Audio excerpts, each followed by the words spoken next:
एकीकडे दिल्लीच्या रस्त्यांवर असा घमासान सुरू असतानाच पहिल्यांदाच सरकार आणि कॉकरोच जनता पार्टीचे प्रतिनिधी आमने-सामने आले।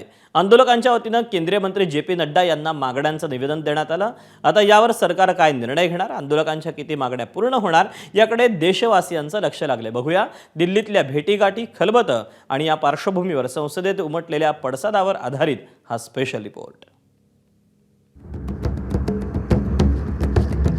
ही पहिलीच भेट आणि पहिलाच संवाद। नीट पेपरफुटी विरोधात आंदोलन सुरू झाल्यानंतर कॉकरोच जनता पार्टीचे प्रतिनिधी आणि केंद्र सरकारची प्रथमच बैठक झाली। संसदेच्या पावसाळी अधिवेशनाच्या पहिल्याच दिवशी सीजेपीनं मोर्चाची हाक दिली होती। या आंदोलनानं उग्र रूप धारण केलं आणि दिल्लीच्या रस्त्यांवर सकाळपासून जोरदार राडा झाला।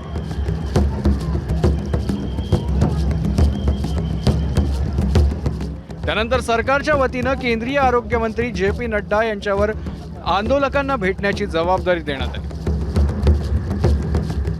सीजेपीचे समन्वयक सौरव दास आणि प्रवक्ता आशुतोष रांका यांनी दुपारी नड्डा यांची संसद भवनात भेट घेतली।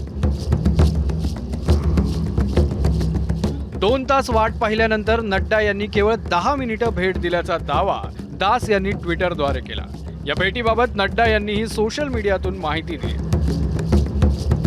आंदोलकांकडून सरकारकडे चर्चेचा आज पहिला प्रस्ताव आलाय। सकाळी 11:50 आमच्या आंदोलकांसोबत चर्चा सुरू आहे।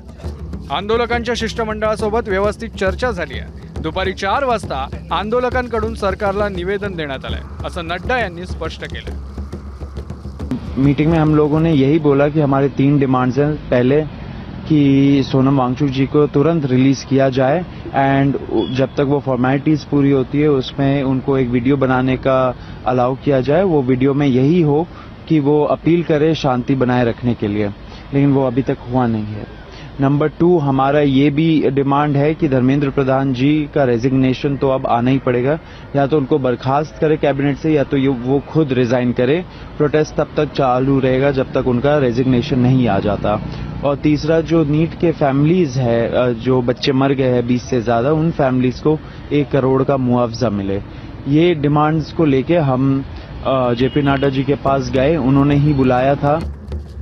एकीकडे नड्डा आणि सीजेपीची बैठक सुरू असतानाच केंद्रीय गृहमंत्री अमित शहा यांच्या दालनातही खलबतं सुरू होती।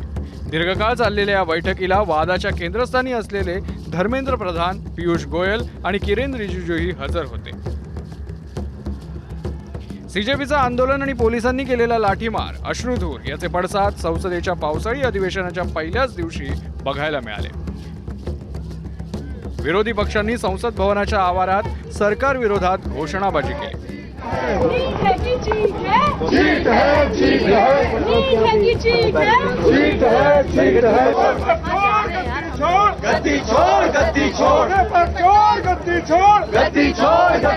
It's ridiculous। हमारे ही बच्चे हैं, देश का भविष्य है, ये संसद उन्हीं का है, किसी की जागीर नहीं है। कुछ मतलब जेन्युइन समस्या है। हम सब, राहुल जी कितने समय से इस समस्या को रेज कर रहे हैं, इसके बारे में बात कर रहे हैं। हम सब कह रहे हैं डिस्कस करो, एजुकेशन पॉलिसी में प्रॉब्लम्स हैं, बड़े बड़े इश्यूज हैं, आप डिस्कस करने के लिए राजी नहीं है। और बच्चों पे आप टीयर गैस कर रहे हो और उनकी पिटाई कर रहे हो, किस लिए? बच्चे हमारे। संसदेतही विरोधकांचा आक्रमक पवित्रा कायम राहिल्यानं दोन्ही सभागृहात कामकाज होऊ शकलं नाही। सकाळी 11 वाजता कामकाज सुरू झाल्यानंतर लोकसभा आधी दुपारी 12 वाजेपर्यंत, नंतर 12:30 पर्यंत, मग 1 वाजेपर्यंत, मग 2 आणि 2:30 पर्यंत आणि त्यानंतर 3 पर्यंत आणि शेवटी दिवसभरासाठी तहकूब झाली। तर राज्यसभाही दुपारी 12 वाजता, 12:15, 12:50, 2 वाजता, 2:30 वाजता आणि अखेर दिवसभरासाठी तहकूब करावी लागली।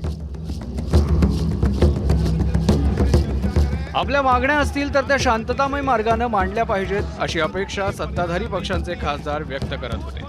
पहिल्याच दिवशी संसदेचं कामकाज रोखून धरणं योग्य नसल्याचं सांगत विरोधकांच्या गोंधळावर सत्ताधाऱ्यांनीही टीका केली। मुझे लगता है कि धर्मेंद्र प्रधान जी का इस्तीफा मांगना इतना ठीक नहीं है, लेकिन इसमें सुधार क्या होना चाहिए, क्या दोबारा इसी तरह का पेपर फुटी ना हो, उसके लिए क्या करना चाहिए, इसके संबंध में सुझाव देने की आवश्यकता है। तो इसीलिए मुझे लगता है कि आंदोलन करना है तो शांति से आंदोलन में करो, कानून हाथ में लेंगे तो पुलिस उनका काम करती रहेगी। तो अच्छी तरह से डिस्कस करना चाहिए, इंस्टेड ऑफ ऐसे प्रोटेस्ट करने से तो कुछ काम नहीं होगा। और आप अगर देश के जितने युवा है, एजुकेशन सिस्टम है, इसके लिए हमारी मोदी सरकार हमेशा साथ रहा है, बहुत काम किया है उसके लिए। अभी ये जो आप लोग प्रोटेस्ट कर रहे हैं इसका कोई मतलब ही नहीं है। इट इज़ डीसी से और पुलिस से पूछें कि क्या प्रदर्शनकारियों ने अनुमति ली थी, क्या अनुमति मिली थी, कितने लोगों के लिए अनुमति ली थी, किस समय के लिए थी, कहाँ जाने के लिए थी, उद्देश्य क्या था, और क्या वो लॉफुल असेंबली थी या अनलॉफुल असेंबली थी।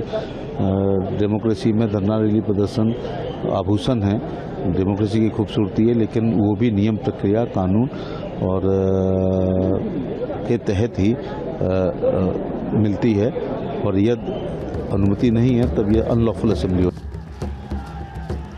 अधिवेशनाच्या पहिल्याच दिवशी दिल्लीच्या रस्त्यांवर झालेला अभूतपूर्व गोंधळ आणि विरोधी पक्षांचा आक्रमक पवित्रा बघता सरकारला एकतर प्रधानांच्या राजीनाम्याबाबत निर्णय घ्यावा लागेल किंवा आंदोलक आणि विरोधकांची समजूत तरी घालावी लागेल। यापेक्षा तिसरा मार्ग सध्या तरी दिसत नाहीये। सोमेश कोलगेचा ब्युरो रिपोर्ट, एबीपी माझा, नवी दिल्ली।